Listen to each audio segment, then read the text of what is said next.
Hello everyone, I am Nisha Lamba and I welcome you all to our channel Study IQ Judiciary।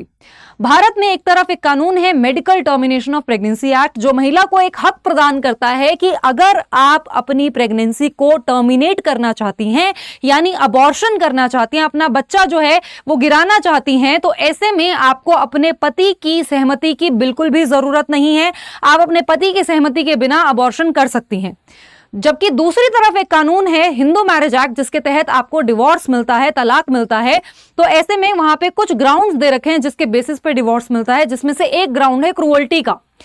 और Madhya Pradesh high court का एक अभी recently एक फैसला आया है, जिसके अंदर हाईकोर्ट का कहना है कि कुछ केसेस ऐसे हो सकते हैं जहां पे महिला अगर अपने पति को इन्फॉर्म किए बिना अबॉर्शन करती है, गर्भपात करती है, तो ऐसे में पति उस महिला को तलाक दे सकता है। यहाँ पे दो कानून अलग अलग बातें कर रहे हैं। एक तरफ है वो कानून जो महिला की रिप्रोडक्टिव ऑटोनॉमी को रिस्पेक्ट करता है, उसके फेवर में है, उसको अलाउ करता है कि उसको अगर गर्भपात करना है तो उसको अपने पति पे भरोसे रहने की बिल्कुल भी जरूरत नहीं है। जबकि दूसरा कानून जो हमारे पर्सनल लॉज में आता है, वो कानून ये कहता है कि अगर आप अपने पति की परमिशन के बिना या पति की सहमति के बिना बच्चा गिराती हैं, तो ऐसे में आपको तलाक मिल सकता है। तो क्या है यहाँ पे दोनों कानूनों के बीच का जो कॉन्फ्लिक्ट है? क्या ऐसे दो कानून हैं जिनके बीच में कॉन्फ्लिक्ट एग्जिस्ट करता है, और किस तरह से कोर्ट्स को बैलेंसिंग ऑफ इंटरेस्ट करना होता है?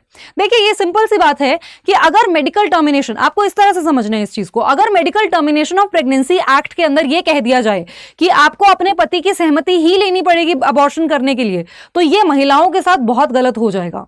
लेकिन अगर ऑन दी अदर हैंड आपका हिंदू मैरिज एक्ट आपको अलाउ नहीं करेगा, यहां पे जब भी कोई बच्चा होता है तो वो पति का भी उतना ही बच्चा होता है, पति की भी भावनाएं बच्चे के साथ जुड़ी होती हैं। अगर महिला ऐसा करती है कि उसको बिना पूछे, उसको बिना बताए अबॉर्शन करके आ जाती है, तो ऐसे में पति के भी तो राइट्स अफेक्ट होते हैं। इस वजह से दो अलग अलग कानून बैलेंसिंग करते हैं, एक तरफ पत्नी के हकों को लेकर और दूसरी तरफ पति के अधिकारों को लेकर। ठीक है, तो यहाँ पे कोई ऐसा खास कॉन्फ्लिक्ट है नहीं। Medical termination of pregnancy act में ऐसी महिलाओं के इंटरेस्ट को ध्यान में रखा गया है जहां पे हो सकता है उनके हस्बैंड उनके साथ बहुत ही बुरा बर्ताव करते हों और पत्नी उसके बच्चे को नहीं आगे कैरी फॉरवर्ड करना चाहती। तो ऐसे में अगर हम इसको लीगल रिक्वायरमेंट बना दे कि आपको तो अपने हस्बैंड का ही सहमति चाहिए बच्चे को गिराने के लिए, तो ऐसे में बहुत सारे ऐसे केसेस मिल जाएंगे जहां पे हस्बैंड्स अननेसेसरीली वाइफ को परेशान करना चाहते हैं और वो ऐसे में उसको सहमति नहीं देंगे, और पत्नी को अपने पति की सहमति के लिए दर दर भटकना पड़ेगा, उसकी मेहनतें करनी पड़ेंगी, और ऐसे में उसके जो इंपॉर्टेंट राइट्स हैं, उसके जो इंडिविजुअल ऑटोनॉमी है, रिप्रोडक्टिव ऑटोनॉमी है, वो अफेक्ट होगी। यही कारण है कि दो अलग अलग कानून अलग अलग बात कर रहे हैं, और कोर्ट को हर केस में अपनी जुडिशियल विजडम का इस्तेमाल करना है और उन जो फैक्ट्स हैं उनके बेसिस पर ही फैसला देना होता है। आज की जो वीडियो मैं आपके लिए लेकर आई हूं, इस वीडियो में भी मैं इसी चीज के बारे में बात करने वाली हूं। बेसिकली आज की वीडियो में एमपी हाईकोर्ट का जो अभी रिसेंटली जजमेंट आया है, जिसके अंदर एमपी हाईकोर्ट ने कहा है कि अगर ऐसा कोई केस है जहां पे वाइफ बिना हस्बैंड को बताए अबॉर्शन कर लेती है, तो ऐसे केसेस में कुछ फैक्ट्स में, ऐसा नहीं होता है कभी भी कि हमेशा ही तलाक मिलेगा, बट कुछ फैक्ट्स में ऐसे केसेस में तलाक दिया जा सकता है। तो डिस्कस करते हैं आज के फैक्ट्स, लेकिन उससे पहले बस आपको एक छोटी सी इंफॉर्मेशन दे देती हूं कि एकलव्य 2.0 जुडिशरी फाउंडेशन बैच में एडमिशन लेना चाहते हैं तो बैच क्लोजिंग जो है वो 5 सितंबर को हो रही है। मतलब इसकी क्लासेस स्टार्ट हो चुकी है 2 सितंबर से, लेकिन कल इसका आखिरी दिन है एडमिशन का। अगर आपने एडमिशन नहीं लिया है तो आपको निशा लाइव कोड इस्तेमाल करना है। इस कोड का इस्तेमाल करके आपको मिल जाएगा बेस्ट ऑफर, ठीक है, बेस्ट डिस्काउंट मिल जाएगा, और ये कोर्स आपको मिल जाएगा 30,000 में। अगर आप इस बैच के और भी फीचर्स के बारे में जानना चाहते हैं तो आप वीडियो के एंड तक बने रह सकते हैं। वीडियो के एंड में मैं आपको इस बैच के फीचर्स के बारे में बताने वाली हूं। अब आते हैं फैक्ट्स पर। तो इस केस के फैक्ट्स कुछ इस तरह हैं कि हस्बैंड वाइफ की शादी होती है, ठीक है, पति पत्नी की शादी हुई, अब इनके बीच में तनाव शुरू हो गया। हस्बैंड का एलिगेशन है कि वाइफ ने शादी के बाद ही मिसबिहेव करना शुरू कर दिया, ना सिर्फ उसके साथ बल्कि उसके परिवार वालों के साथ, और वो धमकी भी देती थी कि मैं तुम्हारे खिलाफ झूठे केस कर दूंगी। किस चीज के? डाउरी के, कि तुमने मुझसे दहेज मांगा, इस चीज का झूठा केस तुम्हारे खिलाफ कर दूंगी। ठीक है, और उसने ये भी क्लेम किया हस्बैंड ने कि वो बिना बताए बिना पूछे जाके प्रेगनेंसी टर्मिनेट कराई। ठीक है, उसने अबॉर्शन करा लिया, और साथ साथ उसने ये भी बताया कि बिना किसी कारण के वो घर छोड़ के अपने माता पिता के साथ रहती है, ससुराल में रहती ही नहीं है, अपने मायके में रहती है। ठीक है। और हस्बैंड ने ये भी बताया कि पहले तो वो धमकी ही देती थी, फिर बाद में उसने उनके खिलाफ झूठा केस फाइल कर दिया, जिसमें उसने बोला कि उसके साथ क्रूअल्टी करते हैं उसके ससुराल वाले और दहेज मांगते हैं, दहेज की मांग रखते हैं, जिसकी वजह से उनके खिलाफ क्रिमिनल केस हो गया। वो बात और है कि क्योंकि वो क्रिमिनल केस झूठा था तो इनको एक्विटल मिल गया, ये छूट गए, लेकिन इनके खिलाफ क्रिमिनल केस फाइल किया उस वाइफ ने। ठीक है। और उसके साथ साथ उसने एविडेंसेस भी, हस्बैंड ने एविडेंस प्रेजेंट किए कोर्ट के सामने कि ऐसे ऐसे वाइफ की ये हरकतें रही हैं अब तक, और इसके बेसिस पे उसने डिवोर्स मांगा और उसने डिवोर्स क्लेम किया कोर्ट में। तो फिर फैमिली कोर्ट ने समन्स इशू किए उस वाइफ को बुलाने के लिए, लेकिन वाइफ को समन्स इशू करने के बाद भी वाइफ कोर्ट में नहीं पहुंची, तो कोर्ट ने जो प्रोसीडिंग्स हैं वो एक्स पार्टे कर दी। एक्स पार्टे का मतलब होता है कि आप अगर कोर्ट में नहीं पहुंचते हैं तो आपकी बात आप नहीं रखते हैं कोर्ट के सामने, तो आपकी बात सुने बिना ही कोर्ट फैसला सुना देते हैं। ठीक है। तो उस डिक्री को हम कह देते हैं एक्स पार्टे डिक्री। ठीक है। इस डिक्री के खिलाफ वाइफ पहुंची थी हाई कोर्ट में, बट उससे पहले थोड़े से फैक्ट्स को और डिटेल में जान लेते हैं। हुआ क्या था कि इनकी शादी होने के बाद वाइफ सिर्फ 15 ही दिन अपने घर में रही, मतलब ससुराल में 15 ही दिन रही, और उसके बाद फिर वो अपने मायके चली गई। उसके बाद वो वापस आई अक्टूबर 2017 में, उसके बाद फिर वो सिर्फ 15-20 दिन रह गई और फिर अपने मायके चली गई। ठीक है। उसके बाद 2017 के नवंबर में उसने इनके खिलाफ झूठी FIR फाइल की, और उसमें उसने वही ग्राउंड्स यही लगाया कि क्रूअल्टी हुई है उसके खिलाफ, और उसके खिलाफ और उससे दहेज मांगा गया है। ठीक है। तो ये सब चलता रहा और इसको हो गए पूरे 3 साल। 3 साल वाइफ ने हस्बैंड को छोड़ दिया, डिजर्ट कर दिया। डिजर्ट करने का मतलब है कि वो अपने हस्बैंड के साथ रही ही नहीं।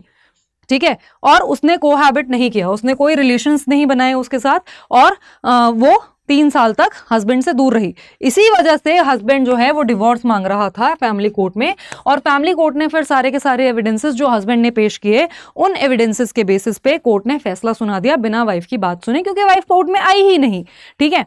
फिर वाइफ पहुंची हाई कोर्ट में, और हाई कोर्ट में जाके वाइफ ने कुछ अपनी कंटेंशंस रखी कि ये जो डिक्री आई है ये डिक्री ठीक नहीं आई है, तलाक नहीं सुनाना चाहिए था फैमिली कोर्ट को। इसकी कंटेंशंस क्या थी पहले ये देखते हैं।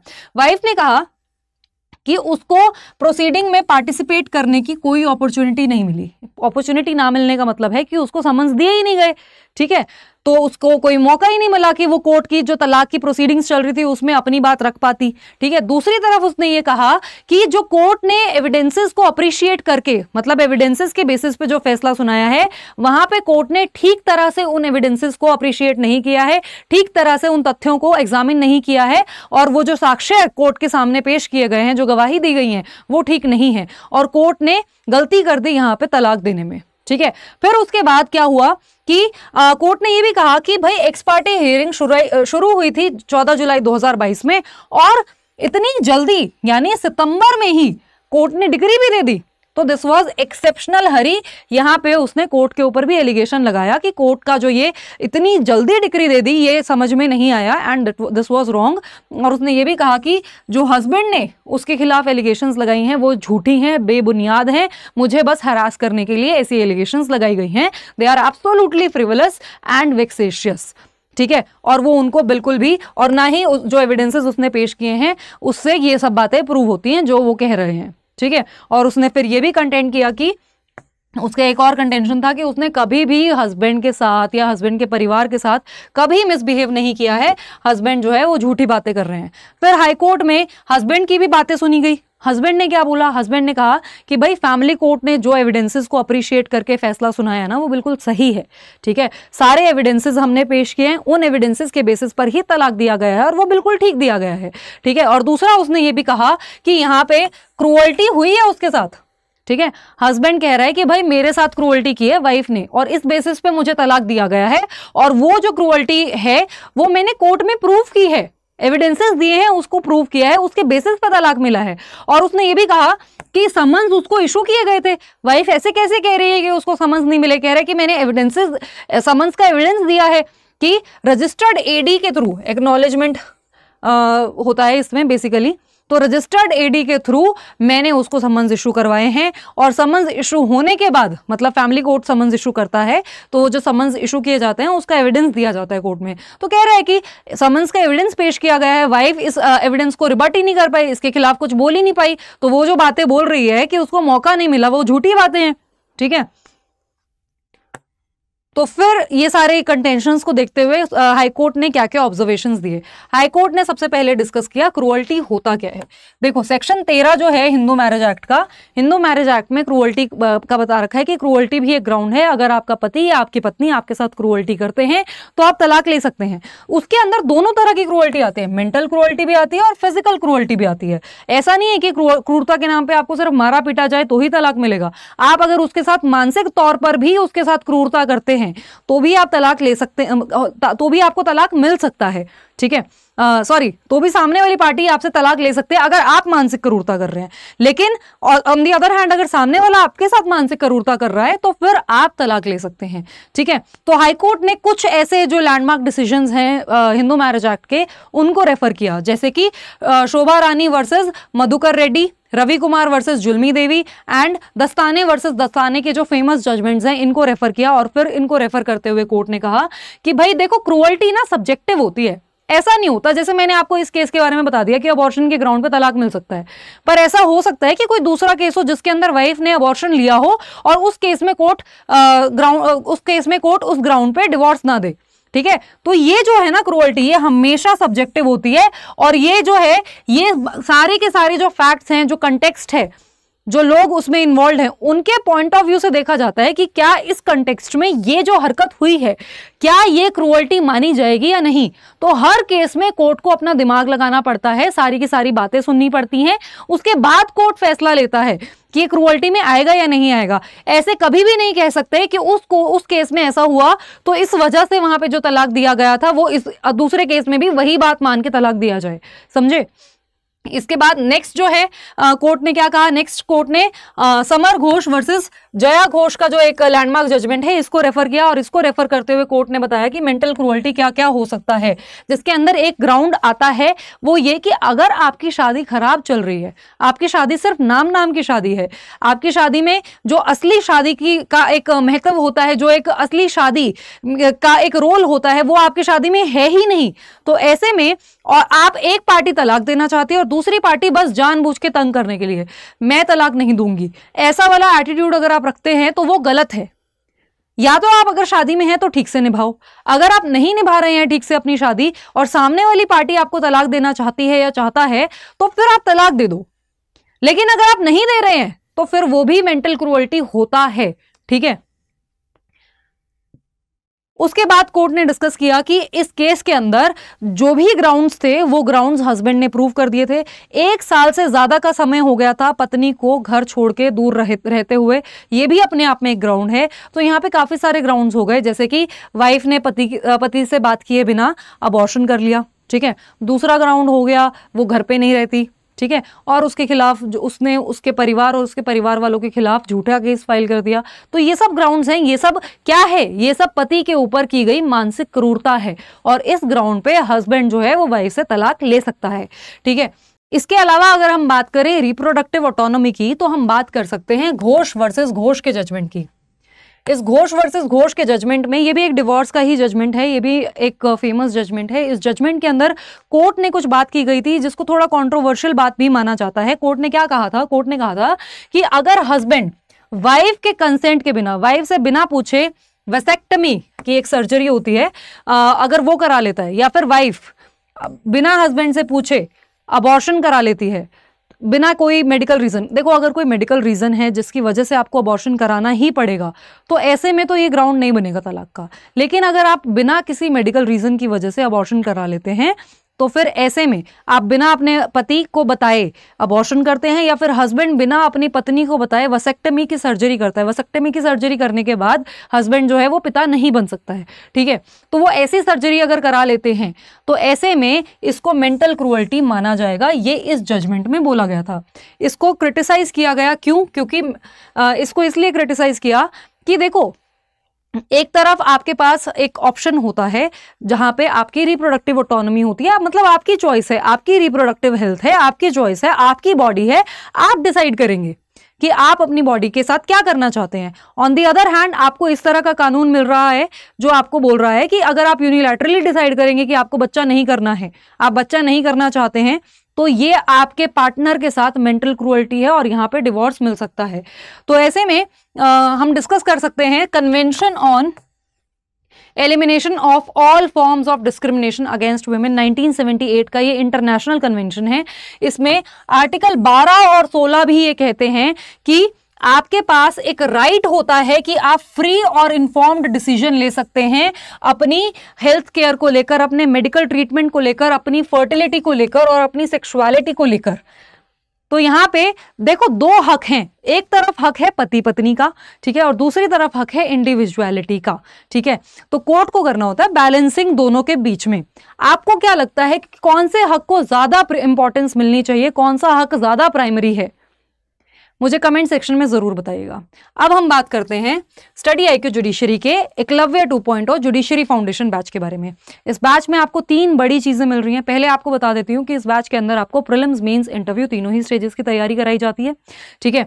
और ये जो बैच है इसमें आपकी लाइव क्लासेस होती हैं 4 से 6 और 6 से 8 के टाइम स्लॉट में। इस बैच की क्लासेस स्टार्ट हो चुकी हैं, लेकिन इसके एडमिशंस बंद होंगे 5 सितंबर को, ठीक है। और ये जो क्लासेस आपकी होती हैं ये लाइव होती हैं। आप अपने घर बैठकर अपने फोन और लैपटॉप की स्क्रीन पर इन क्लासेस को ले सकते हैं स्टडी आईक्यू जुडिशरी का ऐप डाउनलोड करने के बाद।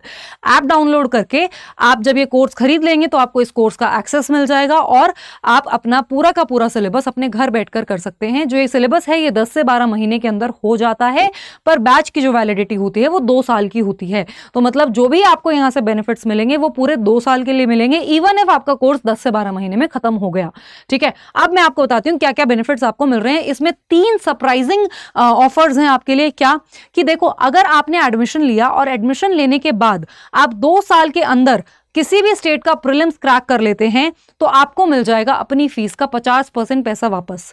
दूसरी तरफ आप अगर किसी भी स्टेट का प्रीलिम्स, मेंस और इंटरव्यू यानी आप जज बन जाते हैं तो आप अपनी पूरी फीस हमसे वापस लेके जाएंगे, प्लस इस फीस का आधा पैसा हमसे एक्स्ट्रा लेकर जाएंगे। तो यानी आप देंगे 30,000 और लेकर 45,000 हमसे जाएंगे, ठीक है। और हम आपको दे रहे हैं सक्सेस अश्योरेंस। हम इतने श्योर हैं इस बैच को लेकर क्योंकि इस बैच में आपको प्रीवियस जजेस, प्रीवियस एपीओज, एक्सपीरियंस्ड फैकल्टीज आपको पढ़ा रहे हैं इस वजह से। और एक और चीज कि हमारी जो बैच की स्ट्रैटेजी है वो अपकमिंग जो भी कंपटीशन है, अभी राइजिंग कट ऑफ्स हैं, उसको ध्यान में रखते हुए हमने स्ट्रैटेजी बनाई है, फुल प्रूफ मेथड बनाया है, ठीक है, सिलेक्शन का। तो इस वजह से हम आपको दे रहे हैं सक्सेस अश्योरेंस कि आप सारी क्लासेस अटेंड करेंगे और आप हमारा दिया गया सारा मटेरियल करेंगे अटेंड, ठीक है, पढ़ाई करेंगे सारी की सारी। मतलब हम आपको एमसीक्यूज देंगे, वो आप पढ़ेंगे, आप वो सॉल्व करेंगे, मेंस आंसर राइटिंग का आंसर लिख के भेजेंगे, टेस्ट अटेंड करेंगे, मॉक सेशंस लगाएंगे, सारे क्रैश कोर्सेज। बेसिकली आप अपनी तरफ से अगर कोई कमी नहीं छोड़ेंगे तो हम आपको अश्योर करते हैं कि आप जज जरूर बनेंगे। अगर किसी रीजन की वजह से आपका एग्जाम नहीं क्रैक हो पाता है तो ऐसे में हम आपकी वैलिडिटी को 1 साल के लिए और बढ़ा देंगे। वैलिडिटी 1 साल के लिए बढ़ाने का क्या मतलब है कि आपको अगर लगता है कि नहीं मुझे 1 साल और क्लासेस लगा के आपके साथ तैयारी करनी है तो आपको ये और मिल जाएगा। तो 30,000 में आपको 3 साल मिल रहे हैं, ठीक है। तो इट्स लाइक 10,000 1 साल के, और फिर आप महीने का तो देख लो 1,000 से भी कम हो गया। इतना तो प्राइवेट ट्यूशन्स का मतलब जो छोटा बच्चा जो ट्यूशन पे जाता है ना उसको भी इससे कम में नहीं मिलते हैं ट्यूटर्स। अगेन ये क्योंकि एकलव्य जुडिशरी फाउंडेशन बैच है तो इसमें इस तरह के ऑफर्स भी हैं। आपको रिफंड मिल रहा है, तो आपको अगर अपने ऊपर जरा भी भरोसा है कि मैं तो प्रीलिम्स तो निकाल ही लूंगा, 50% पैसा तो वापस ले ही लूंगा, तो फिर तो आपके लिए कुछ भी कॉस्ट नहीं है। और अगर आपको लगता है आप जज ही बन जाएंगे तो आप अपना पैसा और अपनी रिवॉर्ड हमसे लेकर जाइए, ठीक है। तो आपको ये कोर्स जो 30,000 में खरीदना है उसके लिए आपको ये कोड इस्तेमाल करना है। अब मैं आपको बताती हूँ आपको ये कोर्स खरीदना कैसे। उससे पहले आपको बता दूं कि अगर आप मुझसे कनेक्ट करना चाहते हैं तो nisha_lamba07 पे ये मेरा इंस्टाग्राम है, यहाँ पे आप मुझे फॉलो कर सकते हैं, मुझसे बात कर सकते हैं। एडमिशन के रिगार्डिंग कोई डाउट है तो आप मुझे यहाँ कनेक्ट कर सकते हैं। और दूसरा आपके पास ऑप्शन है nisha_lamba1511 का, ये मेरा टेलीग्राम चैनल है। यहाँ पे मैं अपने अपकमिंग सेशंस के वीडियोज शेयर करती हूँ, लिंक्स शेयर करती हूँ और जो पीपीटीज मैं आपके लिए लेकर आती हूँ, अगर आप ये पीपीटीज पढ़ने में इंटरेस्टेड हैं तो इनका एक्सेस भी आपको इसी चैनल पर मिल जाएगा। अब मैं आपको बताती हूं कि आपको एडमिशन लेना कैसे है। आपको जाना है गूगल पे, ठीक है। गूगल पे जाके आपको टाइप करना है study IQ judiciary. Study IQ judiciary type करते ही आपको पहला ऑप्शन नजर आएगा, इस पे आपको करना है क्लिक। जैसे ही आप इस पर क्लिक करेंगे आपको पहला ही ऑप्शन नजर आएगा एकलव्य 2.0 जुडिशरी फाउंडेशन बैच का। ये बैच आपको यहाँ पे दिख रहा है 35,000 का, बट 35,000 में आपको इसको खरीदना नहीं है। आपको जाना है यहाँ पे और नीचे आपको करना है add promo code. Add promo code पे क्लिक करते ही आपको लेफ्ट में ऑप्शन दिख जाएगा एंटर कूपन कोड का। एंटर कूपन कोड पे जाते ही आपको टाइप करना है निशा लाइव। निशा लाइव आपने टाइप कर दिया, आपको करना है अप्लाई। अप्लाई करते ही आप देखेंगे कि आपको मिल गया इंस्टेंट डिस्काउंट कितने का, 7,000 का, और ये कोर्स आपको मिल गया कितने का, सिर्फ 28,000 का। ठीक है, तो इतने में आपको ये कोर्स खरीदना है, तो आपको अप्लाई करना है ये कोड निशा लाइव। देखो, निशा लाइव कोड इस्तेमाल करने के बाद ही आपको और भी ज़्यादा बेनिफिट मिल गया ना, तो आपको यही करना है। ठीक है, अगर आपको कोई भी डाउट है एडमिशन के रिगार्डिंग तो आप मुझसे कनेक्ट कर सकते हैं। आपको लगता है कि क्या क्या चीज़ें डिलीवर की जाएंगी तो आप मुझसे बात कर सकते हैं। मिलते हैं आपसे अगली वीडियो में। धन्यवाद।